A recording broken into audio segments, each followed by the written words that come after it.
नमस्ते साथीहरू, म निखिल।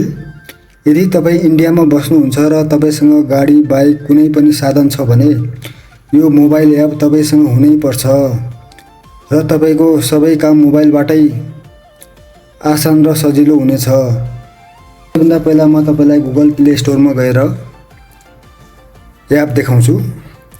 एपको नाम हो साथीहरू, यहाँ लेख्नुस् कार। हेर्नु साथीहरू, यहाँ माथि कार इन्फो सबैभन्दा माथि आइहाल्छ। कार लेख्ने बित्तिकै कार इन्फो आइहाल्छ। यसलाई क्लिक गर्नुस्। त्यसपछि स्क्रोल गर्नुस्, अलि माथि जानुस्। यहाँ देख्न सक्नुहुन्छ यसको लोगो यस्तो रहेको छ, MS04 कार इन्फो लेखिरहेको छ। मेरो यहाँ पहिल्यैदेखि डाउनलोड छ साथीहरू, त्यही भएर यस्तो देखाइरहेको छ। म सिधै ओपन गर्छु। यदि तपाईले डाउनलोड गर्नुभएको छैन भने डाउनलोड गर्नु होला र म यसलाई ओपन गर्छु। पर्मिसन माग्छ साथीहरू, यहाँ अलाउ गर्नुपर्छ। रजिस्टर गर्ने सिम्पल प्रोसेस छ साथीहरू। यसको इन्टरफेस यस्तो आउँछ है। सबैभन्दा पहिला यहाँ इन्टरफेस देख्नुस्।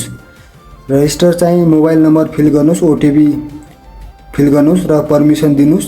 त्यति गरेपछि यसको इन्टरफेस चाहिँ यस्तो आउँछ, यहाँ देख्न सक्नुहुन्छ है। सबैभन्दा पहिला तपाईलाई यस्तो इन्टरफेस आएपछि नत्र तपाईले यहाँ ब्याक गर्नुस्। अलि यहाँ माथि देख्न सक्नुहुन्छ है। यहाँ सर्चमा यहाँ गएर यहाँ तपाईले यहाँ देख्न सक्नुहुन्छ। सर्चमा गएर यहाँ तपाईले आफ्नो गाडीको सबै नम्बरहरू ABCD जो पनि लेखेको छ नम्बर सबै प्रोपर फिल गर्नुस्। त्यसपछि केही गर्नु पर्दैन, यहाँ सर्च गर्नुस् है। सर्च गरेपछि यहाँ हल्का समय लाग्छ र ओटिपी पनि आउँछ साथीहरू। यसलाई अलाउ गर्नुस्। अलाउ गरिसकेपछि ओटिपी आएपछि फेरि यस्तो इन्टरफेस आउँछ है। केही गर्नु पर्दैन, अलि स्क्रोल गर्नुस्, माथि माथि जानुस्। यहाँ देख्न सक्नुहुन्छ तपाईँ चेक चलान। यदि तपाईको स्कुटी या कार कुनै पनि विकल्पको चलान भएको छ भने यहाँ देख्न सक्नुहुन्छ। यहाँ क्लिक गरेर यहाँ चलान छैन साथीहरू। यहाँ मेरो चलान चाहिँ छैन। यहाँ कार इन्सुरेन्स एक्सपायरी लेखेको छ यहाँ माथि। Renew now to avoid challan of RS 200। यहाँ त मेरो यहाँ पहिलेदेखि इन्सुरेन्स नगरेको कारणले यहाँ 2000 रुपैयाँ फाइन लेखिरहेको छ चलान। यदि चलान भएको छ भने यहाँ पेन्डिङको जग्गामा यहाँ सबै देखाउँछ र यहाँ देख्न सक्नुहुन्छ नो पेन्डिङ चलान लेखेर यहाँ आइरहेको छ यहाँ साथीहरू।